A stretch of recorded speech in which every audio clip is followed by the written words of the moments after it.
hay-adda Direct Aid ayaa maamulka gobolka Sool iyo kan degmada Laascaanood ku wareejisay deeq raashin ah oo lagu talagalay 1,000 qoys oo ka kooban 6 item sida bur, bariis, saliid, timir iyo sharaab. halkan oo ah garoonka Cali Khaliif Galeyr ayaa 400 oo qoys oo kamid ah 1,000 qoysaaka maamulka gobolka Sool iyo kan degmada Laascaanood ugu qaybiyeen iyadoo qaybta kalena lagu qaybin doono garoonka kubadda cagta ee Cabdi Bile Cabdi Stadium ee magaalada Laascaanood. hay-adda Direct Aid ayaa maalmihii la soo dhaafay deeq la mid ah deeqdan oo kale gaarsiisay magaalooyinka Buuqoodle, Caynaba iyo Oodweyne. waxaa goobjoog ahaa madasha danyarta lagu qaybinayay deeqda mayor ku-xigeenka degmada Laascaanood, xogayaha dowladda hoose ee degmada, gudoomiye ku-xigeenka gobolka Sool iyo isuduwaha hay-adda barakacyaasha iyo qaxoontiga gobolka Sool. Maxamed Aadan Askar, mid ka mid ah mas'uuliyiinta ugu sareysa hay-adda Direct Aid, ayaa faahfaahin ka bixiyay deeqdan ay soo gaarsiiyeen magaalada Laascaanood, isagoo uga mahadceliyay maamulka gobolka Sool iyo kan degmada Laascaanood sida uu fanaayo soo xuleen danyarta u baahan deeqdani. ilaahay baa mahad iskale maanta oo aynu joogno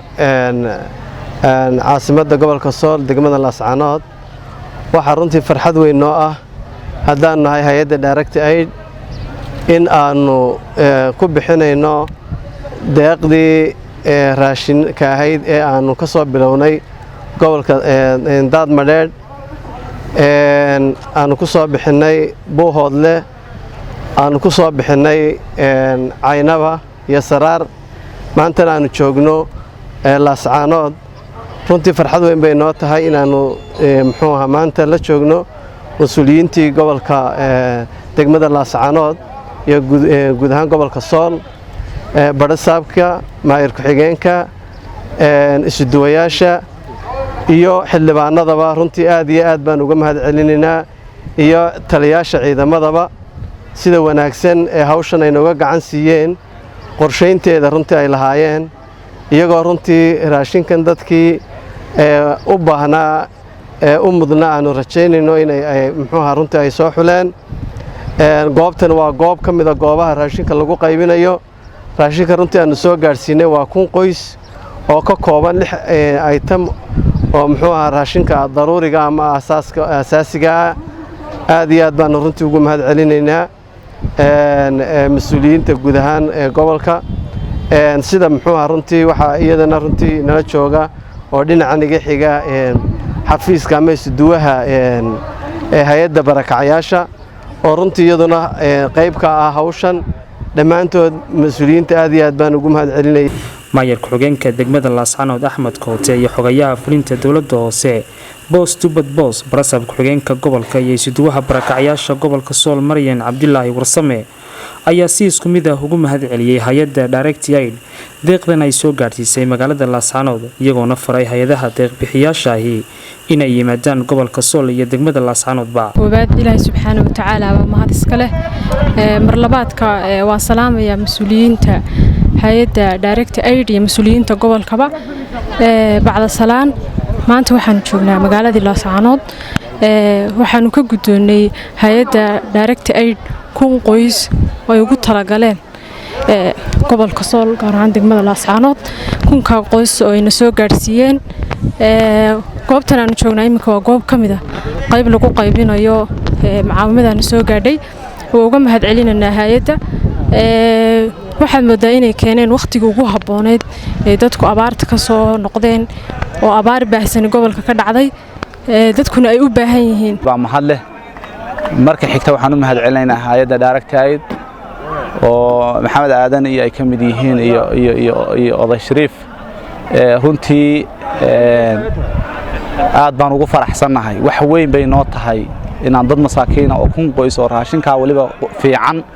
oo dadka nolosha fiican ku jira raashinka isticmaalaan inay maanta halkan ugu gudoonsiiyaan, anaguna aan dadkii loogu talagalay aanu halkaas ugu qaybino, iyaguna ay marxaati ka yihiin, saxaafaduna marxaati ka tahay.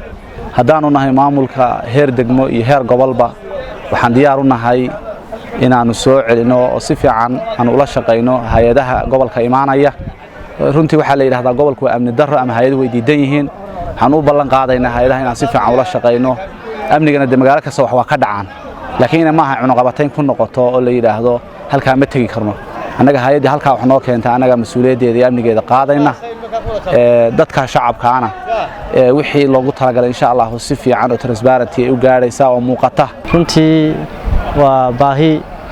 dadka danyarta reer Laascaanood wax badan ka dabooli doonta kun qoys waa uga mahadcelinaynaa ciddii soo bixisay ciddii ka soo shaqaysay gobolka soo gaarsiisayba waxaan leenahay jazaakumullahu khayran jazaa ilaahay miisaanka xasanaadka idinku daro marka labaad waxaan rajaynaynaa inaysan noqon deeqdii ugu horeysay ama deeqdii ugu dambeysay ee degmada Laascaanood ay keenay ama gobolka Sool insha Allah waxaan rajaynaynaa inaan si dhow u wada shaqeyno si camba u soo dhaweeyno waxaan leenahay gacmo furan ku soo dhawaada degmada Laascaanood ku soo dhawaada waa degmo nabad ah degmo horumarkeedu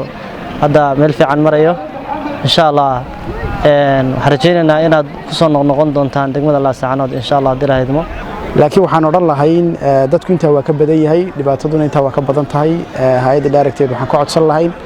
anagoo mar walba xushmad iyo qadarin u hayna inay inta nooga sii badiyaan oo ay mar labaad markii koowaad weeye mar labaad iyo mar saddexaad iyo mar afraadba indhahooda ay ku arkeen qaabka wax loo qaybinayo iyo procedure-kii iyo nidaamka ay ugu talagaleen wax walba u socdaan anaguna aan la shaqeynayno oo ka guddi ahaan iyo ka gobol ahaan iyo ka degmo ahaanba Abdifataax Maxamed Cabdi Ariel Laascaanood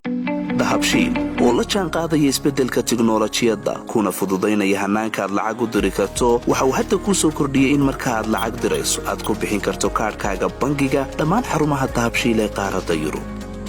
abka dahabshiil oo aad kala soo degi karto Play Store iyo App Store ayaa kuu sahlaya in meel kasta oo aad joogto aad lacagaha si fudud uga diri karto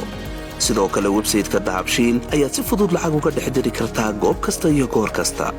lacag kasta oo aad dirto waxa uu qofkaad lacagta u dirtay sikimo gudahoodu ku helayaa adeegga e-dahab ee moobilkiisa gacanta waxa loogu shubi karaa akoonkiisa bangiga dahabshiil ama waxa uu ka qaadan karaa dhammaan barnaamijyada dahabshiil ee dunida taxalladeeda dahabshiil hawl fudaydiyahaaga maaliyadeed